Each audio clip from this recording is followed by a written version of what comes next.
Hello and good morning all of you. Welcome to my YouTube channel. आज हम देखने वाले हैं कुछ इम्पोर्टेंट क्वेश्चन जो जीके से संबंधित है। चलिए शुरू करते हैं। तो इसमें पहला जो क्वेश्चन है वो भारत का सबसे लंबा सड़क पुल कौन सा है। तो भारत का जो सबसे लंबा सड़क पुल है वो है भूपेन हजारिका सेतु। भूपेन हजारिका सेतु जो है वो भारत का सबसे लंबा सड़क पुल है।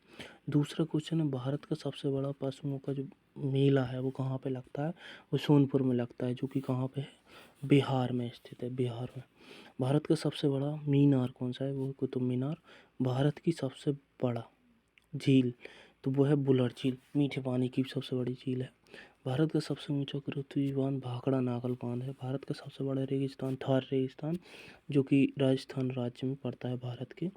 और इसके बाद है भारत का सबसे बड़ा गुफा मंदिर, जो कि कैलाश मंदिर है, एलोरा का। भारत की सबसे बड़ा चिड़ियाघर जूलॉजिकल गार्डन है। भारत की सबसे बड़ी मस्जिद जामा मस्जिद है। भारत का सबसे ऊंची जो चोटी है वो गॉडविन ऑस्टिन, और जिसे की 2 के नाम से भी जाना जाता है। फिर इसके बाद है भारत का सबसे लंबी सड़क सुरंग जो है वह है चेनानी नासरी सुरंग। भारत की सबसे लंबा रेलवे सुरंग में, मतलब जहाँ से सुरंग निकली है, वह पीर पंजाल श्रेणी से। भारत की सबसे बड़ा डेल्टा सुंदरबन डेल्टा, जो कि कहाँ पे, वेस्ट बंगाल या पश्चिम बंगाल में है, वेस्ट बंगाल में। भारत के सबसे अधिक वनों वाला राज्य वो है मध्य प्रदेश। और मध्य प्रदेश में सबसे ज़्यादा वन सागौन वृक्ष है उसके पाए जाते हैं। और मध्य प्रदेश की जलवायु उष्ण कटिबंधीय है। इसके बाद भारत का सबसे बड़ा कॉरिडोर है रामेश्वरम मंदिर। भारत का सबसे ऊंचा झरना जोग या गरशोपा है। भारत का सबसे ऊंचा दरवाज़ा बुलंद दरवाज़ा है। भारत का सबसे लंबी नदी वो है गंगा नदी, जो कि भारत की सबसे पवित्र नदी भी मानी जाती है। भारत का सबसे लंबी नदी हो गई गंगा नदी। फिर इसके बाद आ जाते हैं इतिहास से संबंधित प्रश्न, वो है नंद। पहला है नंद लोग, मतलब जो नंद वंश था वो कहाँ पर निवास करते थे, वो मगध पर निवास करते, मगध उनकी राजधानी थी। और जो नंद लोग थे उनमें जो सबसे अंतिम राजा हुए वो है घनानंद नाम का, उसके पिता का नाम महापद्मानंद था। तो घनानंद जो थे वो अंतिम राजा थे नंद वंश के। इसके बाद है भारत का सबसे प्राचीन धार्मिक ग्रंथ किसे माने जाते हैं। तो भारत के सबसे प्राचीन ग्रंथ वेदों को माना जाता है। वेद 4 हैं, इसमें पहला है ऋग्वेद, फिर हो जाता है सामवेद, अथर्ववेद और यजुर्वेद। फिर इसके बाद है चंद्रगुप्त मौर्य ने देश को किसके कुशासन से बचाया था। तो चंद्रगुप्त मौर्य जो है वो नंद जो वंश आया था उसके बाद चंद्रगुप्त मौर्य का शासन आया था। तो नंद वंश का अंतिम सम्राट था घनानंद, उसको हटाकर चंद्रगुप्त मौर्य चंद्रगुप्त मौर्य जो मगध की गद्दी पर बैठा था, और इसकी जो सहायता की थी वो उनके गुरु थे श्री चाणक्य जी, चाणक्य।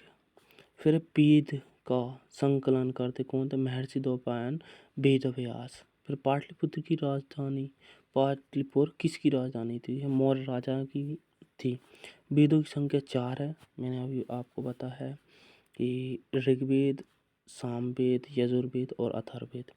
कलिंग के युद्ध ने अशोक में क्या परिवर्तन किया। तो कलिंग का जो युद्ध हुआ था अशोक के समय, उसने भविष्य में कोई लड़ाई न लड़ने का निर्णय किया था। कलिंग का जो युद्ध हुआ था अशोक, यह अंतिम युद्ध था कलिंग अशोक का। फिर हम्पी किसकी राजधानी रही, तो विजयनगर साम्राज्य की राजधानी रही है हम्पी। विजयनगर साम्राज्य की राजधानी रही हम्पी, और यह एक दक्षिण भारत की राजधानी है।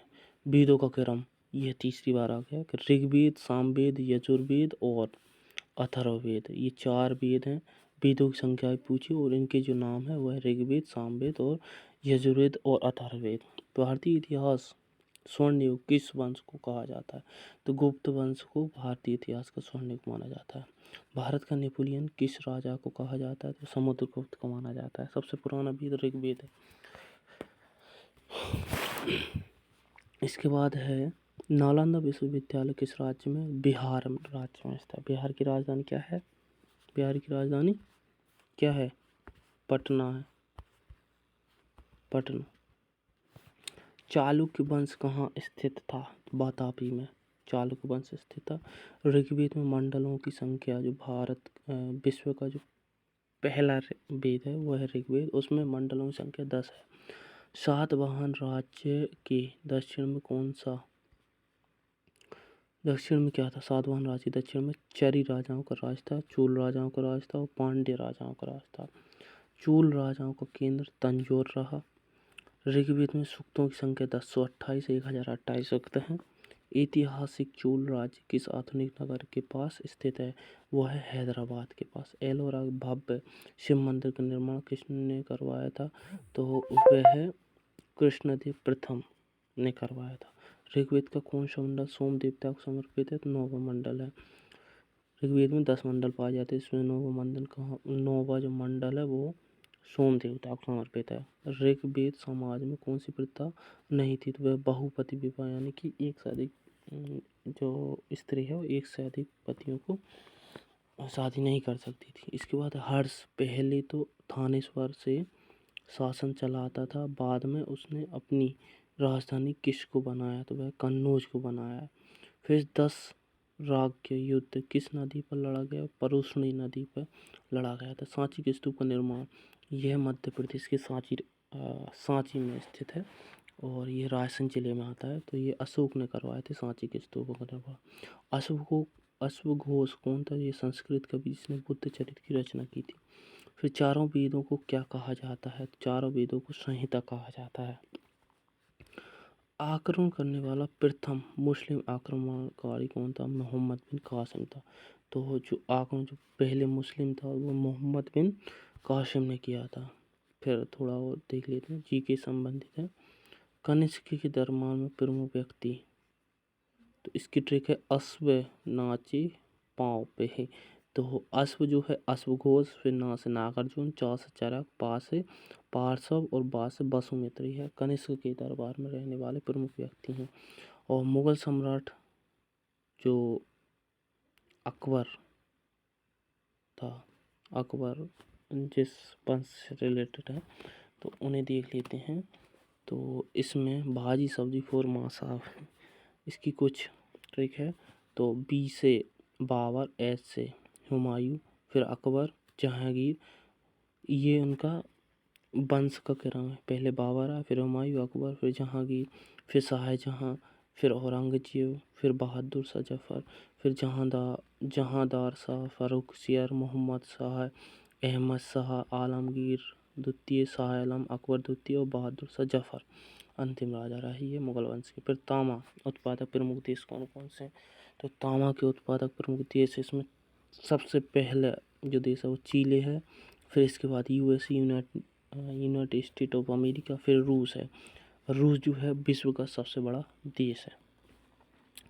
फिर अकबर के नवरत्नों को देख लेते हैं। अकबर के नवरत्न कौन कौन से हैं?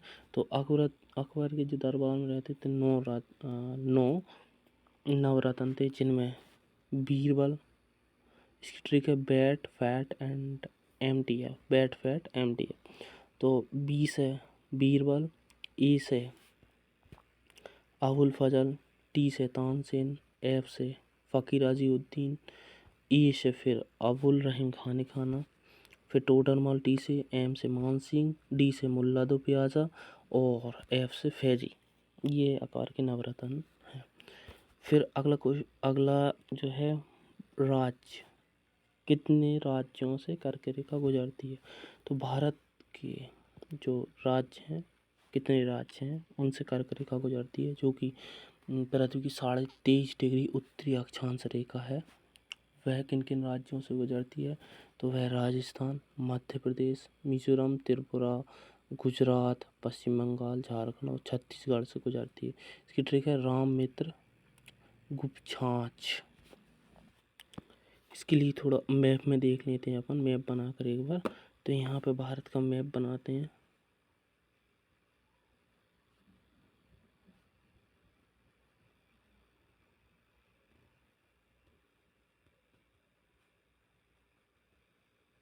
ये भारत का मैप सही नहीं बना, लेकिन यहाँ से जो कर्क रेखा गुजरती है